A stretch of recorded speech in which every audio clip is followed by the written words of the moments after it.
Listen, I'm just gonna go off the dome on this. I don't have no bullet points or anything like that. I just want to talk about it. So stay tuned.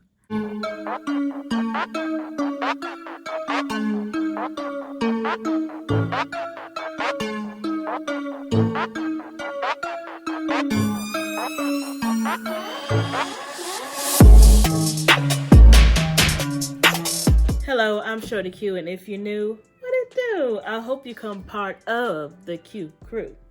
It's free to subscribe. It's motivational, inspirational type content. I let you decide. I hope you subscribe. So, let's talk about mental illness. Mental health in general. So, it's something that I have came a revolution about.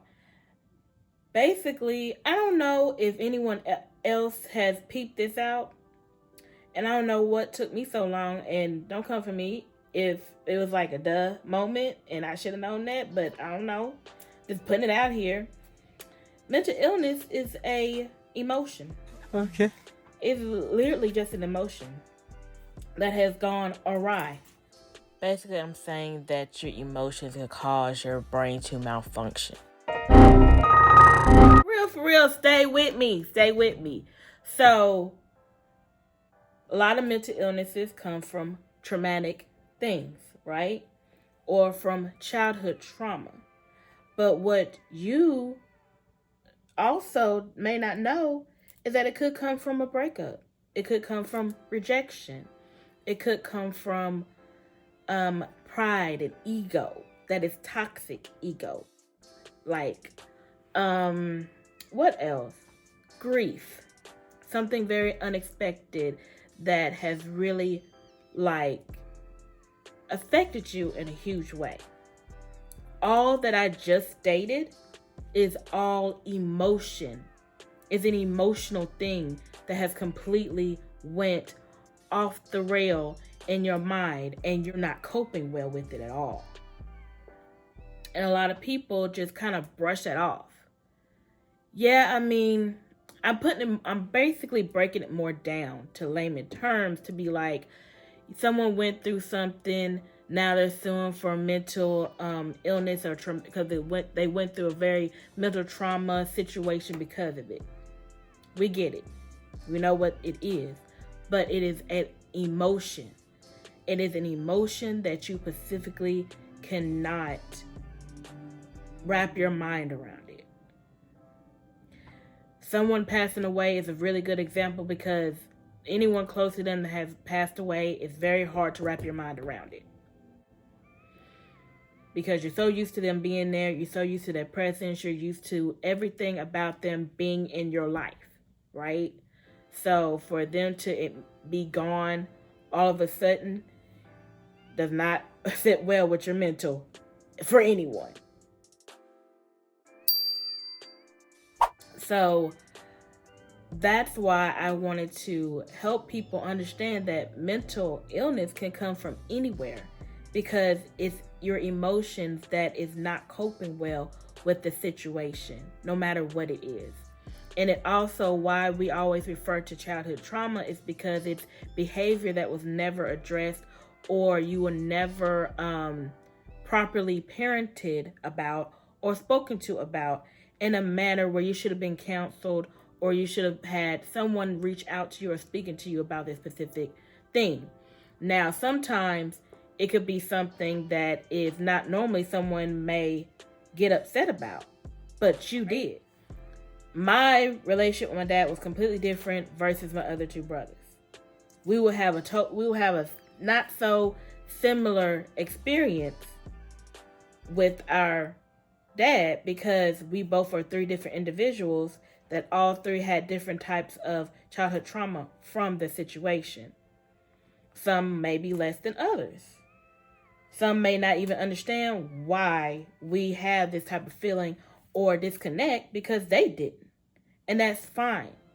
But that's what I mean by someone that has gone through similar may not understand or may not get why you are feeling this way about it or feel this type of hurt, pain, etc. Or why you're not coping the same way because you have totally different relationship, totally different situation than the other person does. It is what it is, right? So someone's mental, they may not went through something mental as much as this person went through the mental. They may have coped fine with it, and the other person may have not. It may have affected them, messed them up way worse because it was not okay, and they are not accepting it at all. You know? So, and that's another thing. When you struggle with your emotions, especially when it comes to someone passing away or even from childhood trauma, it could be that you're not accepting the situation for what it is. For like rejection, for example, when someone just goes it awry and just wants to go and hurt someone over it, that's you not accepting for what it is. And so you're emotionally trying to control the situation and make it mentally okay in your mind that this is how it's supposed to go, and it's not.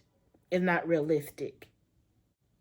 So all I'm saying is that everyone can succumb to mental illness. That's why we always advise you to check up on your mental health on a regular basis. Always, make sure that you're okay mentally whenever anything comes awry. And some people that have lost their job and they're not mentally okay with it forever. I know there was someone close to me that did the same thing. When they lost their job, they just were not the same. And I know you've probably heard stories about that from other people or from books, because it is true. People really don't cope on a regular basis when certain things happen in life.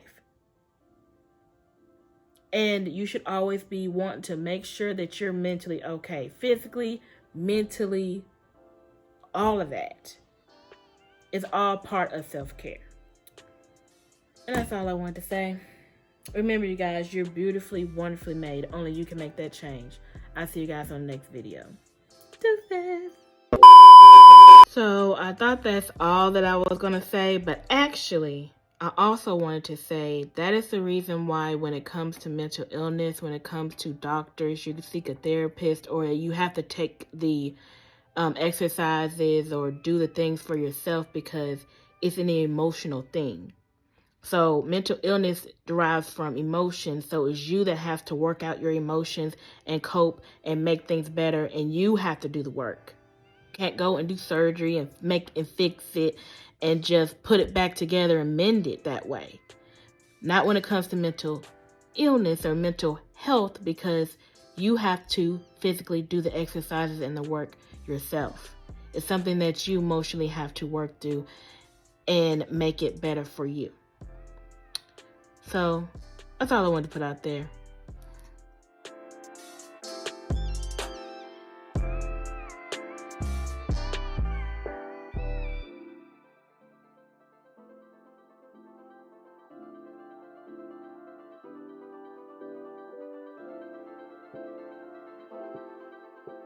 Remember to comment, like, and subscribe.